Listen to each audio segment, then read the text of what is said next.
Bom dia, tudo bem com você?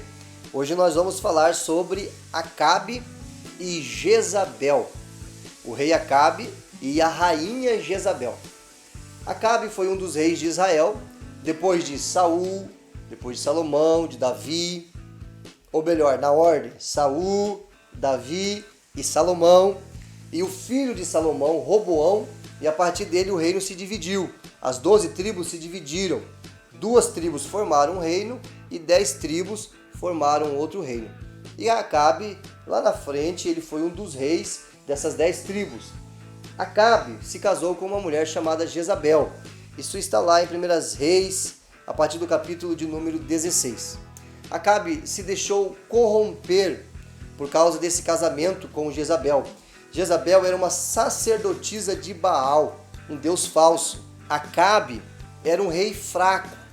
Ele era um rei que se deixou levar e se afastar de Deus. Na verdade, ele nunca temeu a Deus de todo o coração. Aí, Deus ele levantou um profeta chamado Elias, para pregar contra os erros que Acabe estava fazendo e os erros que Jezabel estava levando Acabe a cometer. Mas Elias vai ficar para um outro vídeo. O que aconteceu na vida de Acabe que nós podemos compartilhar com você aqui nesse vídeo? Acabe, ele olhou para uma vinha e essa vinha tinha um dono. O nome do dono dessa vinha era Nabote. E ele tentou comprar essa vinha de Nabote, mas Nabote não quis vender a vinha para Acabe. E Acabe chegou triste em casa, no seu palácio, e Jezabel perguntou para ele: por que você está triste? E Acabe disse que ele queria a vinha de Nabote. Parece uma criança mimada, manhosa, sabe? E Jezabel então armou uma história para que Nabote fosse acusado e fosse morto.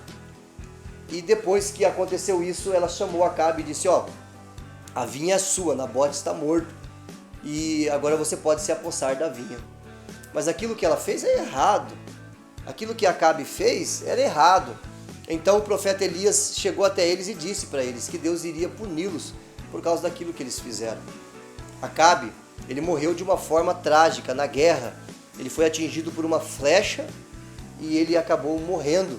E o seu corpo foi comido pelos cães, o seu sangue foi lambido pelos cães, como Elias havia profetizado. E Jezabel, ela caiu do alto do prédio, do palácio, de uma torre, e quando ela chegou no chão, já morta, também o seu corpo foi todo comido pelos cães.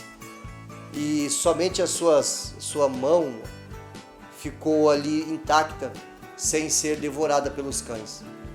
Assim como o profeta Elias havia dito. Acabe foi um rei muito ruim. Ele desagradou muito a Deus. Jezabel nunca creu no Deus de Israel. Ela servia a Baal, um Deus falso, um Deus de pedra, de gesso, que não pode fazer nada por ninguém. E ela levou a nação de Israel a se afastar do Deus verdadeiro, do Deus de Israel. Então Deus puniu tanto Acabe quanto Jezabel por causa do erro que eles haviam cometido de adorar deuses falsos. Que o nosso coração jamais se afaste do Deus verdadeiro. Que possamos olhar para o nosso Deus. Ele é invisível, nós não vemos Ele, mas nós podemos sentir Ele no nosso coração. Que olhemos para essa história e possamos aprender com os erros de Acabe e de Jezabel. Que Deus te abençoe, que você tenha um ótimo dia. Passe ali, se inscreva no canal, ative o sininho, dê o seu like. E as perguntas estão na descrição do vídeo para você aprender mais sobre essa história. Que Deus te abençoe, que você tenha um ótimo dia.